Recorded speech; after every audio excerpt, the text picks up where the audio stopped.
Bueno, de alguna manera este ya lo nombramos mientras hablábamos de los dos anteriores, por eso les digo esto de que están todos vinculados, que tiene que ver con que acá estamos hablando de una ayuda adulta, ¿no?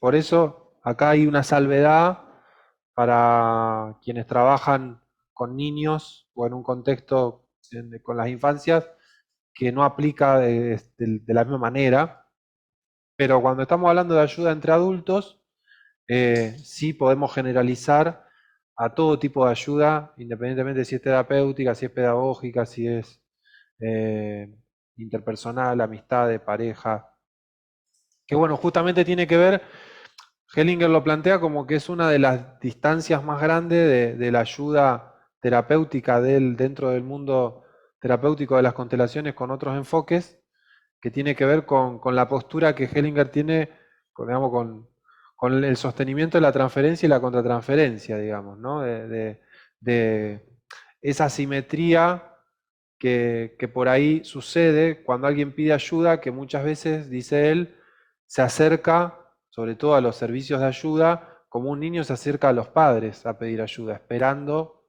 del otro, desde un lugar, digamos, de inferioridad, de, y ubicando al ayudador en un lugar de superioridad, eh, emulable a la relación de un niño con los padres, ¿no?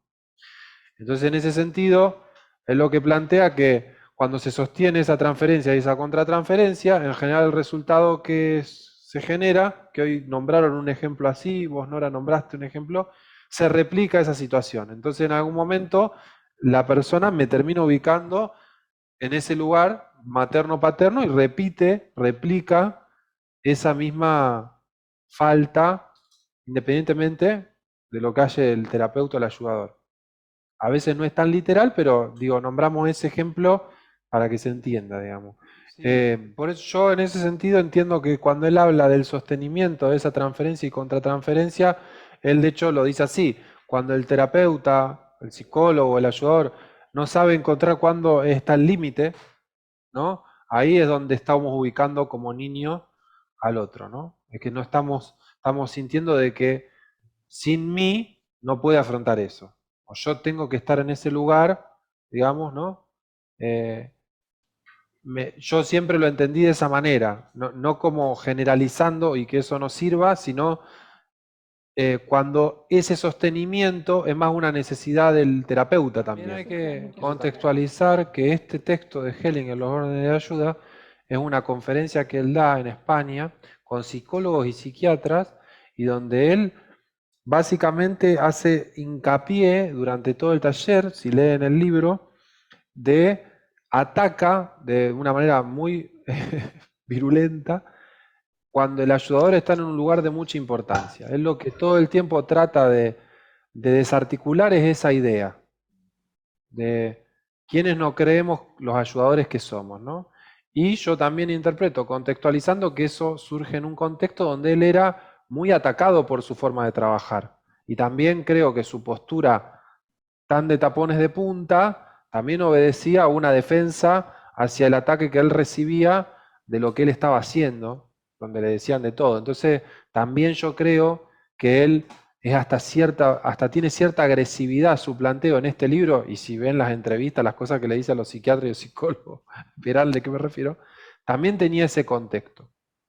Eh, que después él fue como ablandando y matizando, pero yo en sintonía con eso, sí viví algo que me fue llamando la atención y que en general me pasaba con terapeutas, digo terapeutas y no solo psicólogos, psiquiatra, sino con personas que trabajaban profesionalmente con la ayuda, que venían a mis talleres y sostenidamente en el tiempo, muchas personas se me acercaban y me preguntaban, che, pero ¿y después cuando la persona se va tan cargada o tan emocionada y no se hace nada? Como había una preocupación por esa sensibilización que generaba la constelación.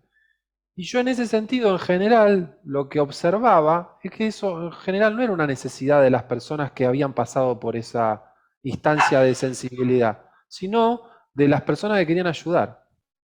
Y para mí, yo ahí linkeé rápidamente con todas estas descripciones de Hellinger. Muy pocas veces vi que realmente, y de hecho muchas veces se planteaba en el grupo y yo abría y le preguntaba de esa persona que estaba hablando y le decía, pero vos cómo te sentís? ¿Te sentís mal por estar así triste, angustiado? Y decía, no, no, yo estoy tranquilo o tranquila.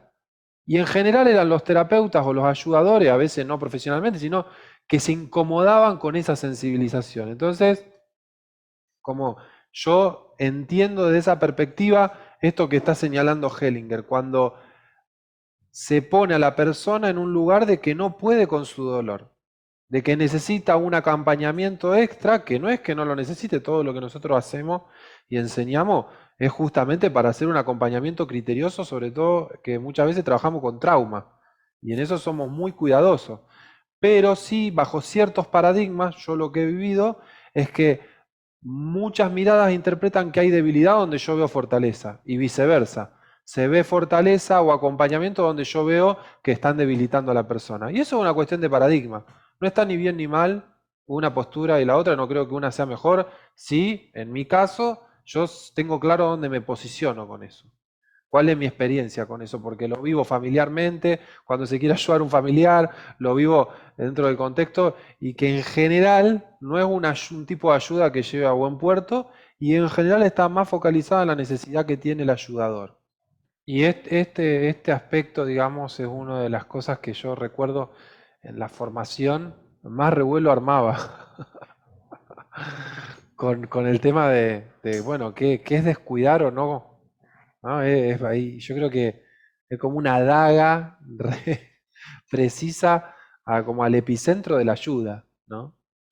Eh, y donde también uno como ayudador desde esa perspectiva se expone, dice Hellinger, incluso lo dice en el, el, el, el- el constelador que respete esa distancia muchas veces se lo percibe como que no le importara, como que deja al otro en pampa y la vía, ¿no? Y para mí interesante ese planteo cuando él dice, habría que pensar qué pasa con el terapeuta o el ayudador que cree que puede con eso y se pone por encima, que eso suele estar bien visto y qué implica realmente eso, ¿no? Y yo agrego, para completar esto, que en esa época yo me estaba formando, yo estaba en conflicto con un espacio terapéutico que estaba yendo con una psicóloga y no podía dejar de ir y no me daba cuenta por qué. Y en un momento, cuando di este módulo, me di cuenta que yo no quería dejar de ir porque no quería dejarla a ella. Porque no la estaba pudiendo, la estaba como defraudando. No la estaba pudiendo dejar que ella me ayude. Entonces, ¿quién estaba ayudando a quién? Una persona me ayudó muchísimo, ¿eh? Porque cuando yo llegué, esa transferencia me ayudó mucho, me hizo muy bien para un proceso. Pero cuando yo me ubiqué como adulto, yo empecé a tener conflictos con el vínculo con ella. Y me di cuenta que de 2 años y medio, fui un año por ella.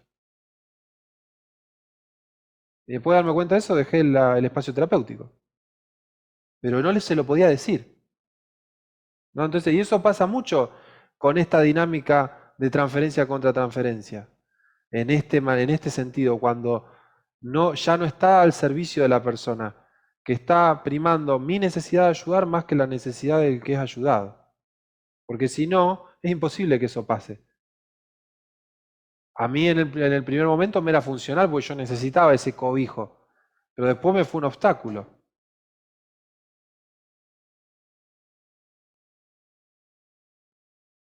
De hecho, muchos terapeutas interpretan esas partidas como está resistiéndose. Que a veces es verdad, ¿eh? A veces hay resistencia, pero otras veces, no sé si de quién es resistencia.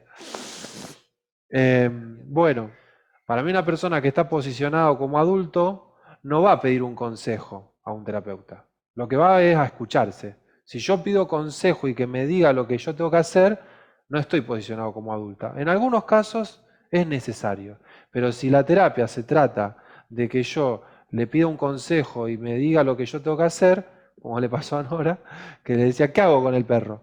Y bueno, ahí ya no estoy trabajando con un adulto. No digo que no sirva bajo ningún caso eso, pero si eso se sostiene, para mí tiene un límite, digamos.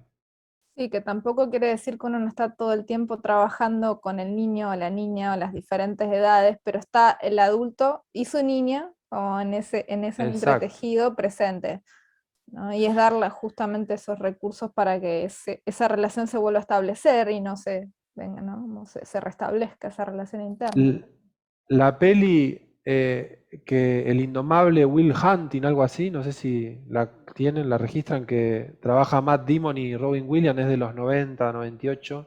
Después la voy a buscar.